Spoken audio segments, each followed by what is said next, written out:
네, 요한복음 40번째 시간인데요. 오늘 말씀의 제목은 예수님처럼 사랑합시다라는 제목입니다. 예수님처럼 사랑합시다. 자, 우리 주위에서 이제 사람들을 만나보게 되면 저분이 예수 믿는 분인지 아닌지를 우리가 판단할 수 있는 방법들이 있죠. 예를 들어서 이제 어떤 사람이 이제 자동차 뒤에 스티커를 붙여놨는데 예수님이 당신을 사랑하십니다. 자, 이런 스티커가 자동차에 붙어 있다면 저분 예수 믿는 모양이다. 이렇게 우리가 대충 짐작이 가죠. 또 사람들이 많이 모여 있는 식당 같은 데서 고개를 숙이고 밥 먹기 전에 기도하는 분을 보면 필경 그분은 예수 믿는 사람일 거예요. 그렇죠? 이렇게 외적으로 이렇게 구분을 우리가 할 수가 있습니다. 근데 요즘은 보면 사람들이 젊은이들도 그렇고요. 학교에서나 직장에서 내가 예수 믿는 사람이라는 거를 공개적으로 잘 드러내지 않는 것 같아요. 저희 자녀들 얘기를 들어봐도 그렇고요. 저희 큰애도 보면 직장 생활하고 이렇게 하는데 밥 먹을 때 식사 기도하는 분들도 많지 않대요. 큰 식당에서 같이 이제 뭐 직원 식당 같은 밥을 먹는데도 기도하는 사람이 없대요. 이렇게 예수 믿는 사람이 없나? 알고 봤더니 나중에 알고 보면 교회는 또 다닌다고 이런 얘기를 듣고 당황할 때가 있다는 이야기를 들은 적이 있습니다. 많은 분들이 왜 드러내지 않을까요? 물론 내 생활이 삶이 크리스천답게 정말 이상적인 예수님의 삶을 쫓아가지 못하기 때문에 그런 모습이 있을 수 있다고 생각이 되지만 어쨌든 이거는요 우리 기독교계의 큰 신앙의 저는 위기라고 생각합니다. 자, 이런 분위기 속에서 공개적으로 나 예수 믿는 사람입니다 이렇게 티를 내시는 분을 보면 굉장히 반갑고 어떨 땐 고맙다는 생각이 들기도 해요. 자, 여러분 성경을 보면 우리 예수님께서는 우리를 자랑스러워 하세요. 우리를 세상에 보이고 싶어 하세요. 예수 믿는 사람이 얼마나 세상 사람과 다른가를 주님은 보이기를 원하시는 줄로 믿습니다. 그래서 마태복음 5장 14절에 보면 예수님께서 이렇게 말씀하세요. 너희는 세상의 빛이다 그랬어요. 빛. 여기 너희는 누굽니까? 예수님의 제자들을 가리키는 것이지만 오늘 저와 여러분을 가리키는 건 줄로 믿습니다. 우리 보고 세상의 빛이래요. 그러면서 뭐라고 말씀하냐면 사람이 등불을 켜서 말 아래다 두지 않고 어디다 둡니까? 불을 켜서 위에다 두잖아요. 그래야 사람들이 볼 수 있으니까. 우리가 그런 존재라는 거예요. 그래서 예수님께서 이렇게 말씀하세요. 16절에 이와 같이 너희 빛을 사람들에게 비추어서 그들이 너희의 착한 행실을 보고 하늘에 계신 하나님께 영광을 돌리게 하라 그랬어요. 여러분 예수님의 말씀입니다. 예수님께서는 이렇게 저와 여러분이 교회가 우리의 삶을 통해서 예수님의 빛을 나타내기를 원하세요. 예수 믿는 사람이 얼마나 다른가를 세상에 보여주기를 원하시는 거예요. 그래서 세상 속에서 그렇게 살아가는 자기를 드러내고 그렇죠? 예수 믿는 티를 내는 그런 성도들을 주님은 기뻐하시고 사랑하신다고 저는 생각합니다.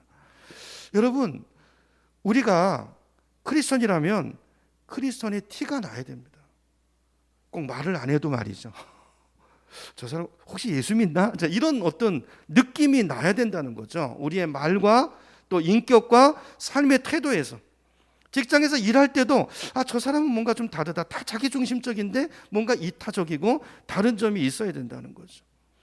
여러분 우리 예수 믿는 사람들에게서 나야 되는 그 태가 뭘까요? 태. 주님은 우리에게서 어떤 모습이 보여지기를 원하실까요? 물론 자동차 뒤에 스티커를 붙이고 다니는 걸로 나타낼 수도 있고 또 십자가의 목걸이를 하는 것으로 나타낼 수도 있지만 또 밥을 먹을 때 기도하는 걸로도 나는 신앙인입니다 이렇게 드러낼 수도 있지만 뭐 그런 것들도 귀하죠. 자, 그러나 정말 주님께서 우리에게 보기를 원하시는 그 태는 예수 믿는 태는 저는 사랑이라고 생각합니다. 사랑. 우리 속에 있는 사랑을 보고 이야 저 사람은 뭔가 다르다 이런 느낌이 우리에게서 흘러나와야 된다는 거죠. 자, 오늘 본문에서 주님이 바로 그 이야기를 하고 계십니다. 35절로 가볼까요? 35절에 가보면 예수님이 이렇게 말씀해요. 너희가 서로 사랑하면 어떻게 하면요? 서로 사랑하면 그것을 보고 사람들이 우리를 예수 믿는 사람으로 본다는 거예요. 저 사람들 예수 믿는 사람이구나 이렇게 알아본다는 거예요. 이게 여러분 요 당시에 크리스찬들의 모습이었어요. 근데 참 오늘날 교회 우리의 삶을 보면 참 이 말씀이 참 어떨 때 민구스럽고 부끄럽죠. 교회가 사랑의 모습을 보이기보다는 다투고 분열하고 나누어지는 모습을 더 많이 보여주기 때문에 어떻게 보면 요즘은 교회에다가 세상 사람들이 이런 기대도 안 하는 것 같아요. 기대도 안 하는 거. 저 사람 맨날 싸우는 사람들. 여러분, 잘못된 것입니다. 저와 여러분이 정말 예수 믿는 사람이라면 세상에서 이 티가 나야 되는, 사랑의 티가 나야 된다는 것입니다. 여러분, 성도끼리 서로 사랑하는 모습을 보임으로써 우리가 크리스찬 예수 그리스도를 보여줄 수 있는 우리의 삶이 되어야 된다는 것이죠. 여러분, 사도행전을 말씀을 읽어보면요, 오순절 날에 성령님이 임하시면서 예루살렘 교회가 급성장하지 않습니까? 처음에 120명밖에 되지 않던 교회가요 3,000명이 되고 5,000명이 되고, 그 교회가 로마 제국을 뒤집어 엎는 삼키는 그런 놀라운 일들을 이루어내는데, 그 중심에 뭐가 있냐면 사랑이 사랑. 여러분, 그 일을 가능케 한 것이 바로 공동체의 사랑의 힘이었던 것을 성경이 말씀하고 있습니다. 여러분, 성령이 임하시고 나서 권능이 임했는데, 여러분 한번 사도행전을 한번 찾아볼까요? 우리 성경으로 한번 가보겠습니다. 요한복음 바로 뒤가 사도행전이죠. 2장으로 한번 가보겠습니다. 43절부터 볼 텐데요. 자, 2장 1절에 보면 이제 오순절날 성령이 임해요. 그렇죠? 성령이 임하고 성령의 역사들이 일어나죠. 막 기적이 일어나고 표적이 나타나고요. 43절로 가봅니다. 43절에 가보면 사람마다 두려워하는데 사도들로 말미암아 뭐가 나타나요? 기사와 표적이 많이 나타나니. 자, 근데 그 중에서 가장 여러 가지 기적이 나타나는데 그 중에서도 가장 크고 놀라운 기적이 뭐냐면 사랑이에요. 사랑. 성도 간의 사랑입니다. 그래서 그 뒤에 말씀들을 쭉 보면 그 얘기를 하고 있거든요. 44절입니다. 믿는 사람이 모두 함께 지내고요, 모든 것을 공동으로 소유하고 자기 재산과 소유를 팔아서 어려운 사람이 있으면 그들의 필요를 채워서 나눠주고, 46절에 보니까 날마다 한 마음으로 성전에서 열심히 모이고, 성전에서만 모인 게 아니라 어디서 모입니까? 집집마다 돌아가면서 빵을 떼고, 이거 성찬을 말합니다. 그죠? 성찬이 뭐죠? 우리가 한 가족이고 한 몸이라는 것을 표현하는 의식이잖아요. 자, 이런 걸 행하면서 기쁘게 음식을 먹고 하나님을 찬양했다는 말씀이 나와요. 여러분, 다른 게 기적이 아니고 누가가 말하고 싶은 것은 이게 진짜 기적이라는 거예요. 성령이 오시니까, 성령의 능력이 임하니까 사람들이 정말 그 시대에 볼 수 없는 모습으로 서로 희생하면서 섬기면서 사랑하더라는, 공동체를 이루어가더라는 거예요. 이게 진짜 기적이죠. 그래서 그 결과로 그 다음 말씀을 보면 주께서 구원받는 사람을 날마다 그 교회 가운데 더해 주셨다는 거예요. 여러분, 이게 누가의 기록이에요. 이런 초대교회 성도들은 어느 정도로 서로 사랑했냐면, 어려운 사람이 있으면요, 내 재산까지도 팔았대요. 그렇죠? 그 대표적인 사람이 누굽니까? 바나바잖아요, 바나바. 그리고 한 마음으로 성전에 열심히 모이고 집집마다 돌아가면서 떡을 떼고. 여러분, 이것이 믿지 않는 그 당시 세상 사람들에게 도전을 주고요, 충격을 주고 호감을 준 거예요. 이야, 저런 모임이라면, 저런 진리라면 나도 믿어보고 싶다.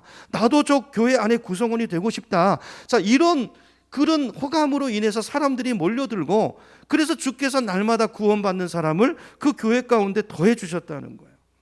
여러분, 우리가 정말 주님의 교회다, 우리 교회가 정말 내가 예수 믿는 성도다라는 표시가 어디서 나올까요?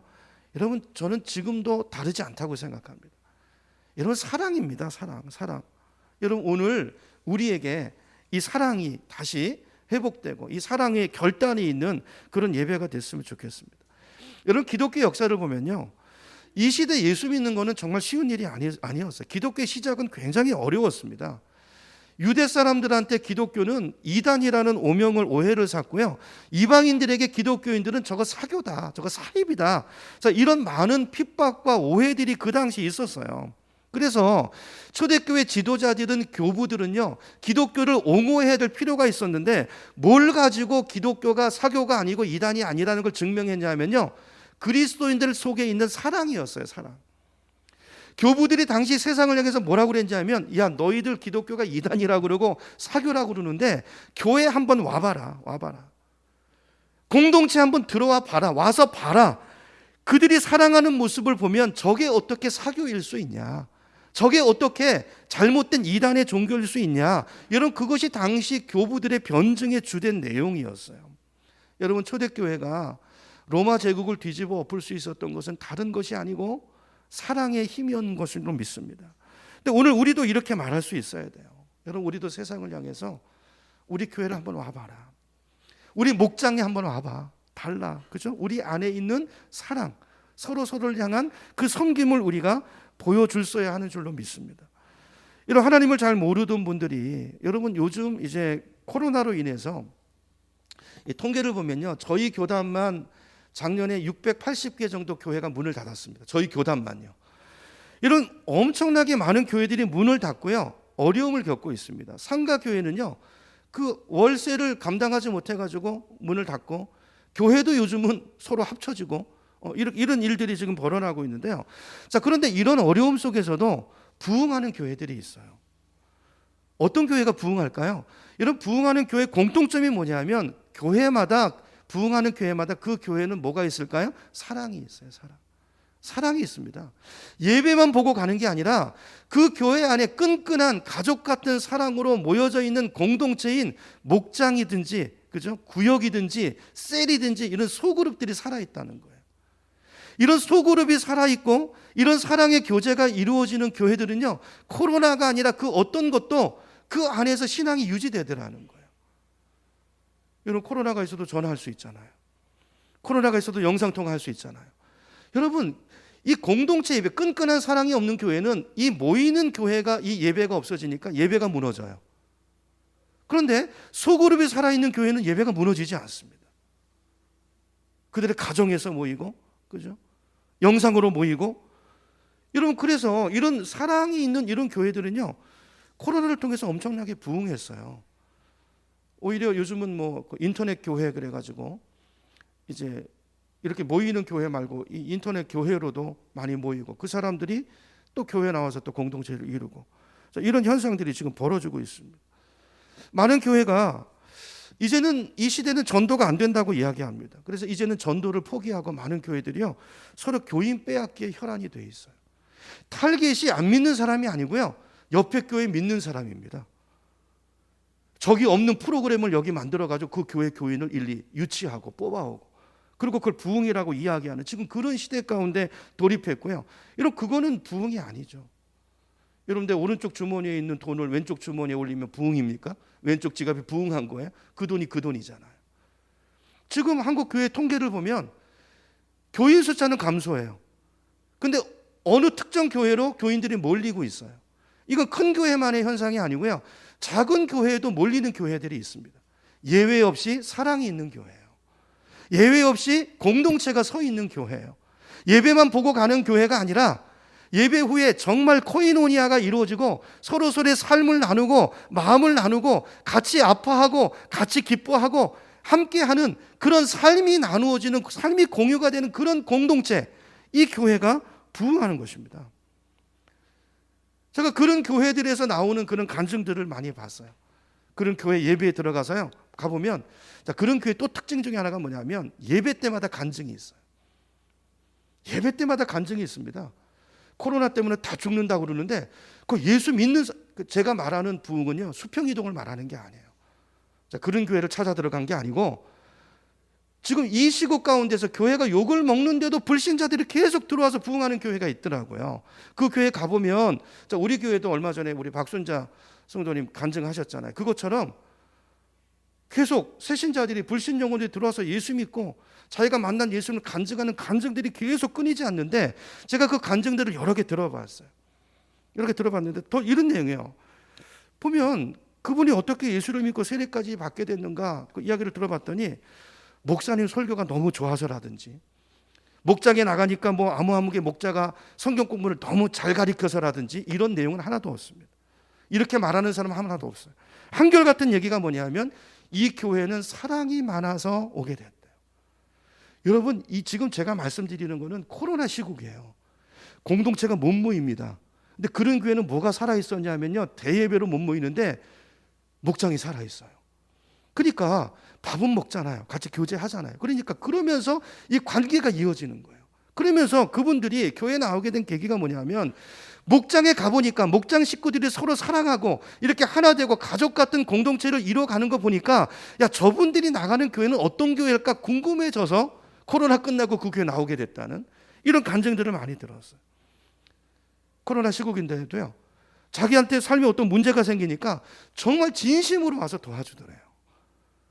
그리고 어떤 특별한 문제, 또 우리 교회 안에 다른 지체가 어떤 그 부분의 전문성을 가지고 있는 분이 있으면 그분을 데리고 가서 우리 교회 집사님인데 이렇게 소개하면서 이렇게 도와주더라는 것입니다.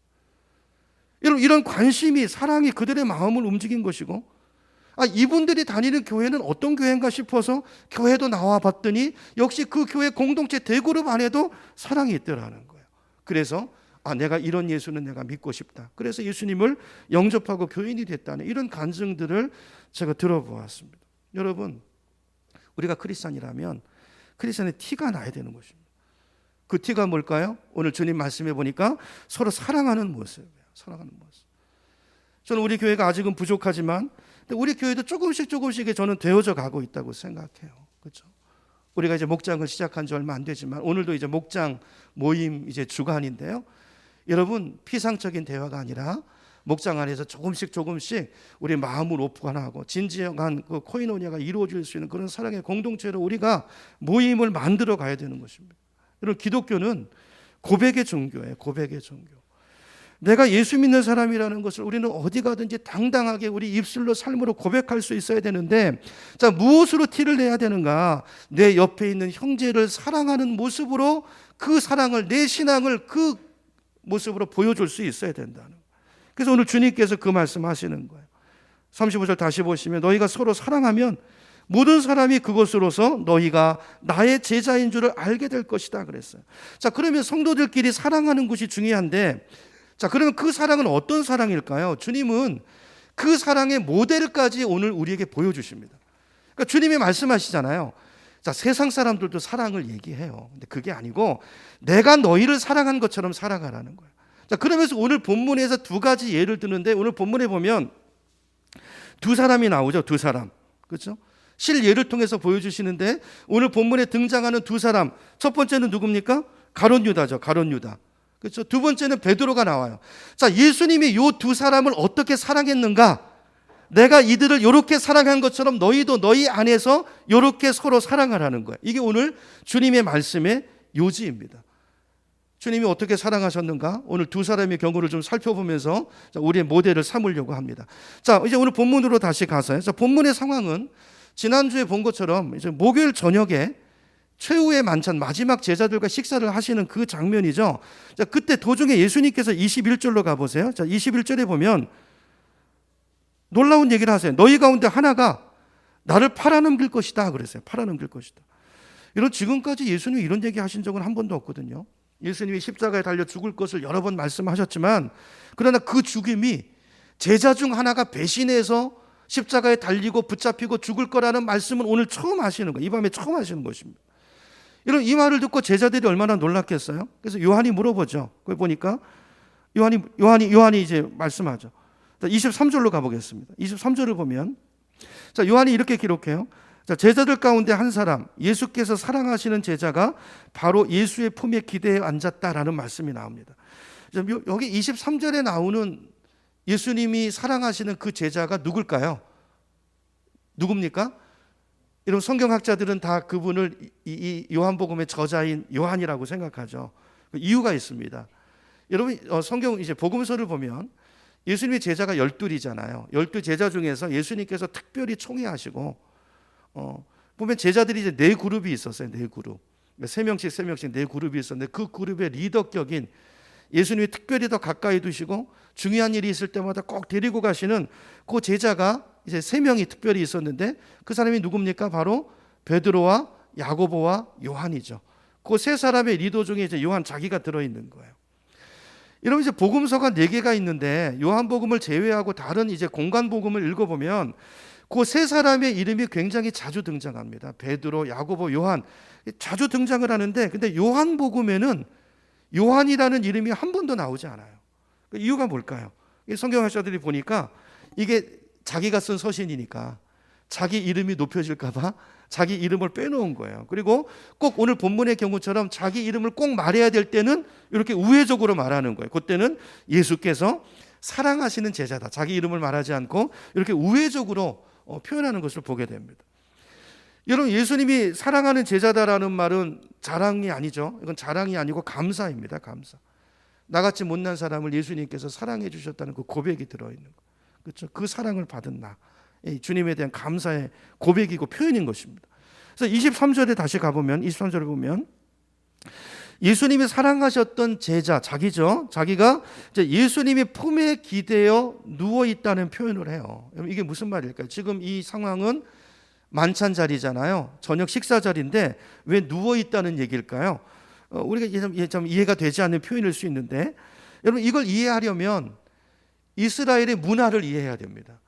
이스라엘 사람들은요, 밥 먹을 때 만찬 때 비스듬히 누워서 식사를 해요. 그렇죠? 우리처럼 이렇게 높은 식탁이 아니고, 우리 그 미켈란젤로라든지 이런 그림에 보면 이제 이런 식탁에 앉아 있는, 의자에 앉아 있는 모습이 나오는데 그 그림은 잘못된 그림입니다.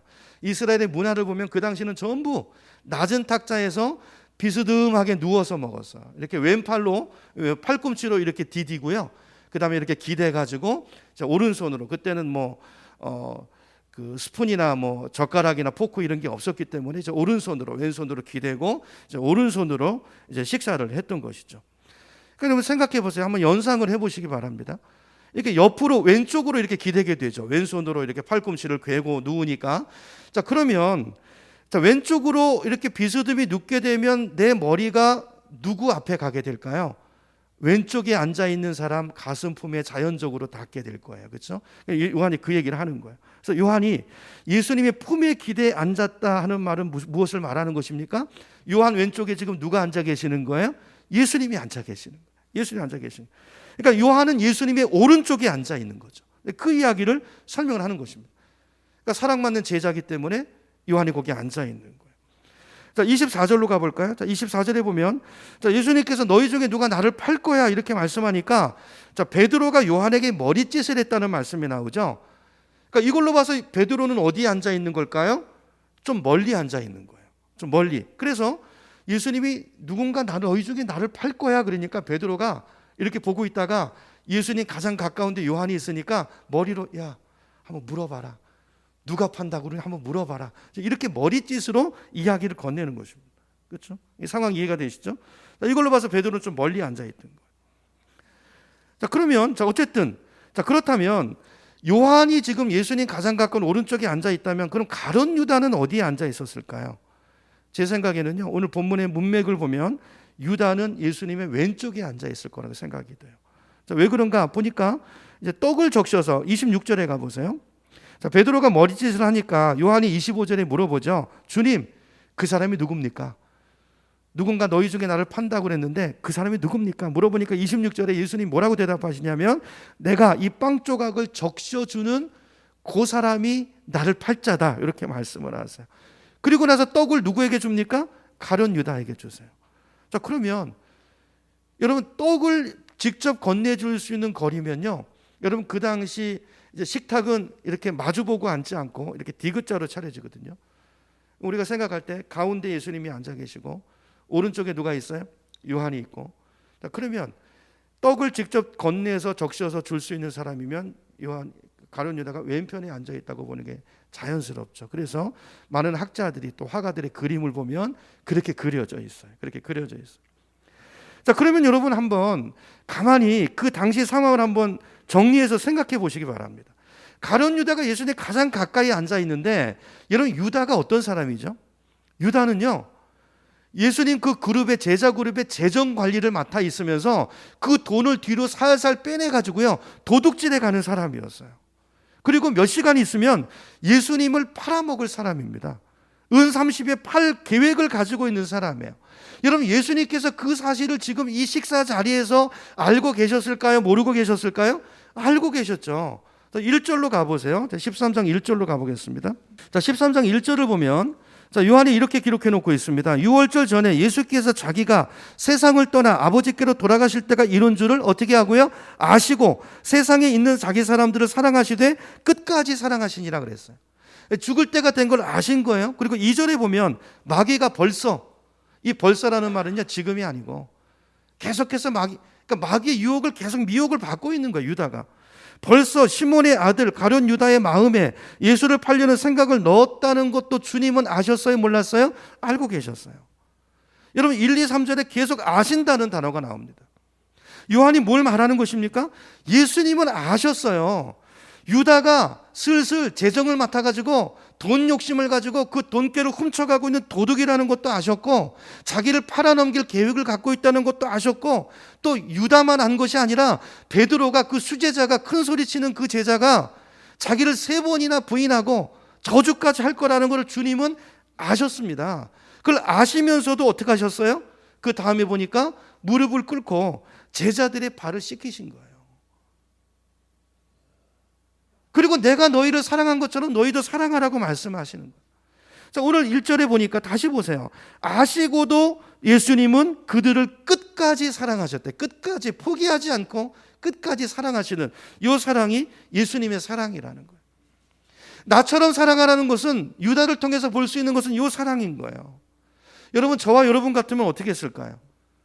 아니, 저놈이 나를 배반할 거라는 걸 알면 그 보고 싶겠어요? 보기도 싫고 밥도 같이 먹기 싫고, 더군다나 살이 맞다는 것은 더 싫을 텐데, 주님은 그 모든 것을 뻔히 아시면서도 어떻게 합니까? 유다를 자기 왼편에 앉히세요. 왼편에 앉히면 자기가 그 가슴을 대야 되잖아요. 자기를 이렇게. 여러분, 예수님은 유다를 아시고도 끝까지 그를 사랑하시고, 끝까지 그가 회개하기를 기다리시고, 끝까지 자기를 내어주시는, 마음을 내어주시는 그 주님의 사랑을 요한이 이야기하고 있어요. 저는 예수님의 이 모습을 보면서, 그리스도의 사랑으로 사랑한다는 것은 너희가 서로 사랑해야 되는데, 그 사랑은 내가 너희를 사랑한 것처럼 사랑하는 거라고 말씀하시는데, 그 사랑이 뭘까? 바로 이 사랑이라는 것을 깨닫게 되는 거죠. 여러분, 예수님의 이 사랑은 우리 모습과는 많이 다르지 않습니까? 우리는 세상을 살면서 남에게 상처받지 않으려고 우리 마음을 꼭꼭 걸어 잠그고 살 때가 많잖아요. 그렇죠? 어느 정도 거리를 두고, 그렇죠? 이렇게 견제하고, 그러다가 혹시 저 사람이 나를 좀 싫어하고 미워하는 것 같으면 저 사람한테 더 거리를 두고 좀 더 말도 조심하고 행동도 조심하고, 조금이라도 약점을 보이지 않으려고 이렇게 하는 게 이제 우리들의 이 대인 관계의 어떤 모습일 때가 많아요. 자, 그런데 여러분 보세요. 이런 관계 가운데서는 참된 교제가, 코이노니아가 일어날 수 없습니다. 교회를 10년, 20년 같이 다녀도요, 그죠? 많은 교회 교인들이 나누는 대화를 보면 그냥 피상적인 대화 이상 넘어가지 못해요. 집사님 잘 지내세요? 허허, 웃음도 허허. 예, 잘 지냅니다. 집사님 어떠세요? 그럼 무슨 정치 얘기가 있으면 하고, 전혀 자신을 오픈하지 않아요. 전혀 자신을 드러내지 않습니다. 알려고 하지도 않고 가까이 오는 것도 싫어합니다. 아주 형식적이고 피상적인 그런 얘기밖에는, 그러니까 나눌 대화가 없는 거예요. 왜요? 서로 마음을 닫고 있기 때문에. 그래서 악수로 치면 마치 이런 것 같아요. 두꺼운 장갑을 여러 개 끼고 악수를 나누는 것과 똑같습니다. 이런, 거기에는 온기도 없고요, 체온도 느껴지지 않고요, 보드라운 설결에서 접촉해서 오는 그런 감촉도 없습니다. 아무런 감동도 없어요. 서로 10년이 지나고 20년이 지나는데 어느 선을 넘어가지 못해요. 여러분, 이렇게 살고 있는 오늘 저와 여러분에게 오늘 예수님이 보여주시는 것이 무엇입니까? 자기를 배반할 마음을 이미 먹고 있는 가룟 유다의 가슴에 자신을 딱 풀어서 안기시면서 오늘 주님께서 우리에게 말씀하고 싶은 것은, 너희가 정말로 나처럼 내 제자가 되고 내가 너희를 사랑한 것처럼 사랑하기를 원한다면 너희들에게 이 모습이 있어야 된다는 거예요. 그가 나를 욕하고 뒤에서 욕하고 있다는 걸 들어도 저 사람이 나를 배반할 위험이 있고, 아니 지금 벌써 배반하고 있고 상처를 줄 위험이 있고 너를 이용해 먹으려고 너에게 접근하는 것을 안다 할지라도, 그걸 알아도 내 자신을 그 사람에게 열어줄 수 있는 그 가능성을 열어놓고, 그렇죠? 그렇게 그 만남을 이게 주님이 원하시는 사랑이라는. 여러분, 이게 가능할까요? 여러분, 이 사랑은 세상이 흉내낼 수 없는 사랑입니다. 이 사랑은 주님의 사랑을 경험한 사람만이, 주님이 나를 어떻게 사랑하시고 그분이 나를 어떻게 받으시고 나를 어떻게 대하셨는가, 내가 누구인가를 알고, 그런 나를 아시고도 사랑하신 그 주님의 십자가 앞에 엎드려져 본 경험이 없는 사람은 이 사랑으로 나갈 수 없어요. 이 사랑으로 나갈 수 없어요. 여러분, 세상 사람들도 사랑의 흉내를 다 냅니다. 여러분, 1년에 한 번씩 고아원에 가서 누굴 도와주시나요? 여러분, 이건 세상 사람들도 해요.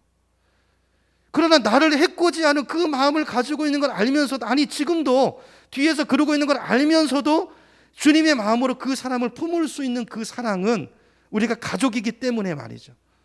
주님이 묶어주셨기 때문에 말이죠. 그분이 나를 사랑하신 그 사랑을 내가 잊지 않고 있기 때문에 그 사랑에 강권해서 내 자신을 쳐서, 이게 내 실력은 아니지만 그 사랑을 몸부림치고 애쓰는 이 시도는 이 주님의 십자가를 만난 사람이 할 수 있다라는 이야기입니다. 여러분 1대1 양육을 하다 보면, 여러분 1대1 양육의 장점이 있어요. 여럿이 모이면 대화가 더 피상적으로 갈 수밖에 없어요. 훈련이 되지 않으면 더 그렇습니다. 그래서 1대1의 장점이 뭐냐면 1대1은 그 사람과 맞출 수 있죠. 그렇죠? 그래서 자기를 서로에게 진실하게 자기를 오픈할 수 있는 아주 좋은 기회가 돼요. 제가 경험해 보면 대그룹보다는 소그룹 가운데서 진짜 양육이 일어납니다. 왜냐하면 그 시간에 저도 제 자신을 오픈할 수 있거든요. 왜냐하면 사람의 구성원이 다 다르기 때문에 강한 사람이 있고 양심이 약한 사람이 있습니다. 이걸 오히려 나누면 공동체 분위기에 어려움이 있을 수 있기 때문에 대그룹에서는, 소그룹에서는 이게 어려울 수도 있어요. 근데 1대1은 그 사람을 알잖아요. 이제 이렇게 알아가면서 저를 오픈할 수 있거든요. 그래서 많은 분들이 이 1대1 만남을 시간을 통해서 마음을 엽니다. 평생 한 번도 하지 못했던, 꽁꽁 마음에 담아두었던 이야기를 그때 그리스도의 말씀 안에서의 그 코이노니아, 물론 성령의 그 역사가 있죠. 그 안에서 오픈하고 눈물 흘리고 깨어지는 사람들을 많이 봤어요. 그분들이 그때 이야기를 이렇게 말합니다. 아니 저는 남 앞에서 이런 얘기하는 거 처음이거든요. 내가 왜 이러지? 내가 좀 왜 그러지? 그러면서 자기 자신을 노출해요. 그 결과가 뭔지 아세요? 치유가 일어나요. 치유가 일어납니다. 그게요, 마귀가 공중권세 잡고 있는 세상에서 길들여져 있고 속고 있는 거거든요. 우리가 그렇게 내 삶을, 마음을 닫고 있는 한 치유가 일어나지 않습니다. 그런 분은요, 사람 앞에서 마음을 닫는 분은 예수님 앞에도 마음이 열 줄 몰라요. 이건 정확해요. 복음을 만나고 예수님 앞에 마음을 열고 정말 그 십자가를 만난 사람은 사람들과의 관계 속에서 이 용기를 가지고 다가갑니다. 이거예요, 이거. 그러니까 진짜 주님을 경험한 사람은 관계 속에서 이 사랑을 시도하고 이 용기를 가지고 나아가요. 여러분, 많은 분들이 이런 코이노니아를 통해서 마음의 상처를 치료받고 마음의 두려움이 없어지는 것입니다. 사랑이 두려움을 내쫓는 거예요. 그 사랑. 근데요, 거의 모든 사람이 이 사랑을 원해요. 이 사랑을 원한다. 그래서 이 사랑을 보기를 원하는데 이 사랑을 못 보는 거예요. 그렇죠? 그래서 목사에게서 보기를 원하고 교회 안에서 성도에게 보기를 원하는 거예요. 그렇게 기대하고 다가갔다 그러면 또 상처받은 경험들이 있어요. 그러니까 더 이건 아니구나. 지금 이 시대 교회가 이제 이렇게 포기하고 여기도 아니야, 저기도 아니야. 그리고 마음을 닫고 사는 게 이제 이게 교회 현실일 수 있어요. 근데 그렇지 않습니다. 훈련입니다. 그리고 이건 명령입니다. 새 계명을 너에게 주노니에요. 내가 너희를 사랑한 것처럼 너희는 서로 사랑해라. 그래야 내 제자고, 그래야 너희가 복음을 알게 되고, 그래야 그 진리가 너희를 자유케 할 것이다 라는 오늘 이 말씀을 우리가 마음에 담고 우리가 결심하고 용기를 가지고 이런 삶을 누군가와 시작해 나갈 수 있는 우리가 되기를 축복합니다. 여러분, 그래서 우리 교회도 이제 1대1을 하는데요, 여러분 다시 말씀드리면 여러분 1대1 사역에 여러분 도전해 보세요. 여러분 그 시간에 내가 살아요. 가리키는 게 아니라 내가 살아요. 그 복음을 가지고 말이죠. 그걸 10번, 20번 읽고, 저희 지금 교회에서 사용하는 교재가 정말 좋거든요. 정말 복음이에요, 복음. 그러면 내가 먼저 살아요. 여러분 처음 읽을 때 다르고, 2번 읽을 때 다르고, 10번 읽을 때 달라요. 여러분 대부분 복음을 모릅니다. 그 십자가의 사랑이 얼마나, 나를 향한 그 사랑이 얼마나 놀라운 사랑이고, 그분이 얼마나 나를 용납하시고 그 사랑으로 내가 서 있는가를 몰라요. 모르니까 못 여는 거예요. 두려움. 그 사랑을 만난 적이 없으니까. 그 사랑이 내 안에 부어지면 그 사랑의 이런 두려움, 마귀의 거짓말, 이걸 다 몰아냅니다. 그리고 이 도전을 가고 그런 사람을 통해서 또 누군가의 마음이 열려요. 그 사람 예수를 만나고. 복음을 이렇게 전해줘. 여러분 노력해야 됩니다. 여러분 이런 사랑이 어떻게 시작돼요? 누군가 자기를 먼저 노출해야 되는 거예요. 오늘 배반자 그 유다를 알면서 그의 속셈과 계획을 다 알면서도 마지막까지 끝까지 그 제자를 사랑하셨던 예수님처럼 그 사람이 나를 상처 줄 수 있어요. 이용해 먹을지도 모르고 배반할지도 모르지만 그러나 그런 가능성 앞에 내가 진심으로 예수의 사랑으로 또 성령의 능력으로 다가가면 하나님이 택하신 영혼들을 살리세요. 나를 도구로 해서 그 영혼을 건지세요. 만지세요. 여러분 이건 놀라운 일입니다. 그런 일이 쓰임받는 건 놀라운 희열이고 기쁨이에요. 그렇죠? 여러분 이게 우리가 주신 명령입니다. 내가 사는 거, 우리가 사는 거예요. 여러분 말씀드렸지만 우리가 상식적으로 흉내내는 사랑은 그건 믿지 않는 사람도 다 합니다. 다 합니다. 그게 아니고 이렇게 가룟 유다 같은 사람일지라도 주님이 한 것처럼 그렇게 자기를 노출시키는 이런 사랑은 그리스도를 경험한 사람만이, 그분의 용서를 체험한 사람만이 할 수 있는 사랑이에요. 이런 사랑이 있을 때 주님은 네가 내 제자라고 말씀하시는, 네가 정말 내 제자구나. 다른 사람이 우리를 볼 때 이 사람은 다르다, 그걸 알아요. 여러분 믿지 않는 사람도요, 여러분 이렇게 했다고 가룟 유다가 돌아온 건 아니잖아요. 제 갈 길을 가잖아요. 예수님 나중에 끝까지 사랑하시고 그리고 나서 예수님이 그 사랑의 초청에도 불구하고 마귀가 유다의 마음속에 들어가죠. 그걸 보고 예수님이 너의 갈 길을 가라, 네 할 일을 하라, 이렇게 말씀하세요. 이런 저와 여러분은 누가 구원받을지 누가 구원받지 않을지 우리는 모릅니다. 이 사랑으로 가는 거예요. 예수님도 그러셨어요. 그렇죠? 베드로는 놀랍게 회복되죠. 유다는 갔지만. 여러분 오늘 저 여러분에게 이 사랑, 이 훈련이 있기를 축원합니다. 이걸 하는 곳이 교회예요. 교회. 이걸 하는 것이 양육이고요. 이걸 하는 게 제자 훈련이에요. 제가 전에 있던 여러분 제자 훈련은 책상에서 공부하는 거 아닙니다. 공부하는 거 아니고 삶을 나누는 거예요.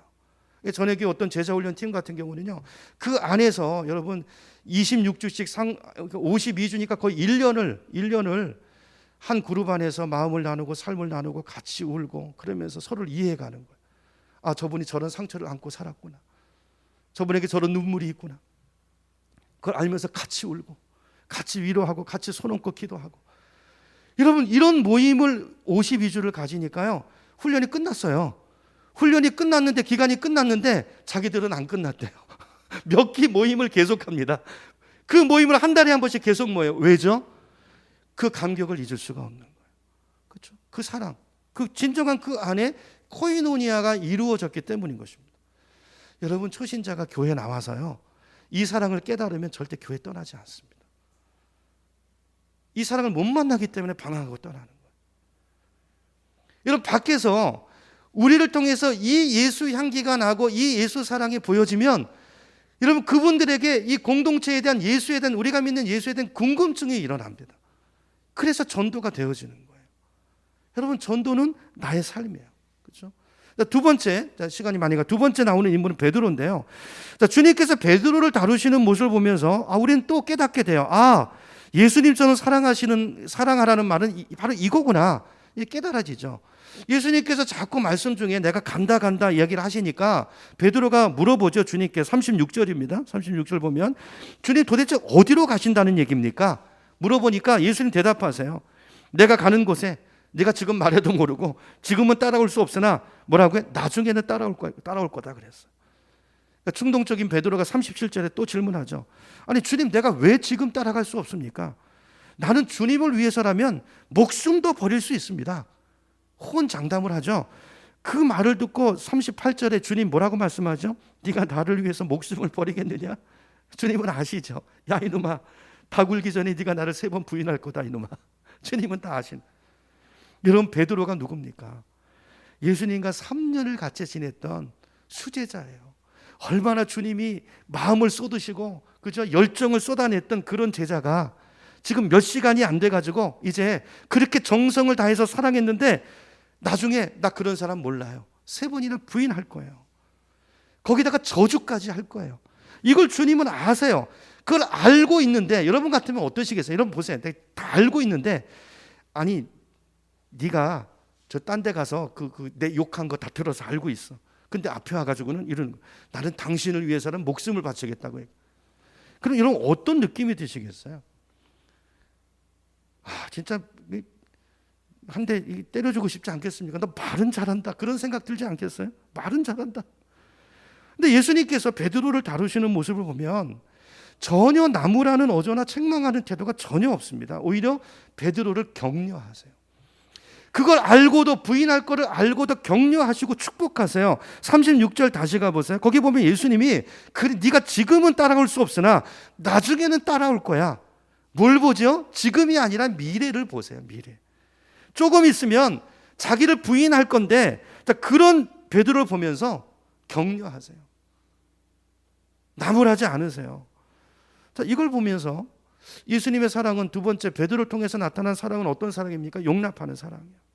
여러분 생각해 보세요. 베드로가 얼마나 충동적이고 얼마나 실수를 많이 하는 사람입니까? 근데 베드로는 다 용납하세요. 왜 그럴까요? 이유는 두 가지예요. 말씀드렸지만, 첫째로 베드로가 예수님을 부인한 것은요, 유다처럼 의도적으로 부인한 건 아니에요. 약해서 순간적으로 넘어진 것입니다. 그렇죠? 약해서, 능력이 없어서, 그래서 넘어진 거예요. 주님께서는 그걸 아시는 거예요. 베드로는 늘 헌약속을 잘하고 그렇게 충동적으로 실수를 많이 하지만, 그래도 그 마음은, 그 당시 그 말을 하는 그 마음은 진심이야. 그걸 아시는 거예요. 그러니까 얘는 내가 도와주고 내가 축복하고 격려하면 얘는 변화될 아이야. 그 미래를 바라보시면서 그 실수를 용납하시고 받아주시는 그 사랑 때문에 베드로가 선 거예요. 여러분 신년에 여러분 베드로전서 말씀을 봤잖아요. 베드로가 얼마나 위대한 사도로 변화됩니까? 이 베드로가 말이죠. 예수님의 사랑이에요. 두 번째는요, 베드로가 지금 볼 때, 지금 베드로 모습은 변덕이 많고 의지력도 약하고, 그렇지만 그 나중에 변화될 모습을 보시고 예수님은 끝까지 사랑하신 거예요. 여러분, 저와 여러분에게 이 사랑이 있기를 축원합니다. 오늘 가룟 유다를 대하시는 그 제자들 그룹 안에 말이죠, 3년을 같이 지내셨어요. 그렇죠? 그리고 주님은 지금 다 아세요. 마지막 죽음을 앞두고 있는 상황 속에서 마귀가 막 역사하고 준동하고, 그래서 유다 마음이 막 넘어가, 이런 상황 속에서도 예수님은 끝까지 자기 사람을 사랑하세요. 팔 것을 아시고도, 베드로가 부인할 것을 아시고도. 여러분, 오늘 저와 여러분에게 이 사랑이 있기를 축원합니다. 여러분, 예수님께서 말씀하기를 베드로가 몇 번 언제까지 용서해야 됩니까? 그러니까 예수님 뭐라고 말씀하셨어요? 이런 것이 7번이라도 할지니라 그랬잖아요. 무엇을 말하는 것입니까? 끝까지 용서해 주라는 거죠. 어떤 사람이 약속해놓고는 금방 약속 깨는 분 있잖아요. 우리는 어떻게 합니까? 한 2번쯤 그러면 그 사람 안 보죠. 약속도 안 합니다. 또 그러고 나서 또 와서 나 진짜 이렇게 할 때는 어떨 때는 역겨운 기분이 들 때도 있죠.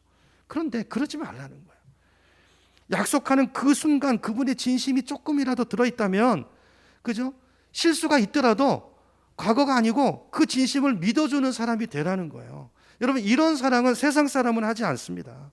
세상 사람은 아무리 친하다가도요, 간쓸게 다 빼줄 것처럼 하다가도 한 번 실수, 큰 실수 있으면 관계가 끝나요. 이게 세상 사람들의 관계예요. 이런 경험해 보셨잖아요. 근데 기독교는 그게 아니라는 거예요. 우리를 사랑하시는 그 사랑은 그런 사랑이 아니라는 거예요. 여러분, 그런 사랑이면 우리가 어떻게 이 자리에 있을 수 있겠어요? 예수님이 가룟 유다를 받으시는, 여러분, 우리가 가룟 유다이지 않습니까? 우리가 베드로 같은 삶을 살지 않습니까? 그럼에도 불구하고 끝까지 주님이 용납하시고 우리를 받아주시는 그 사랑 때문에 오늘 우리가 구원받아서 여기 있는 거잖아요. 그 사랑을 받은 저와 여러분, 이제 교회 안에서 이 사랑으로, 이건 주님의 명령의 새 계명입니다. 여러분, 성경을 한마디로 요약하면 사랑이에요. 사랑. 둘로 요약하면 뭐죠?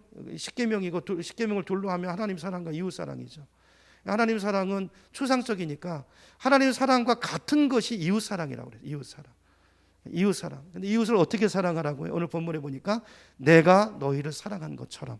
그러면서 대표적인 예를, 오늘 가룟 유다를 어떻게 사랑하셨는지, 또 베드로를 어떻게 사랑했는지를 보여주시고 요렇게 하라는 거예요.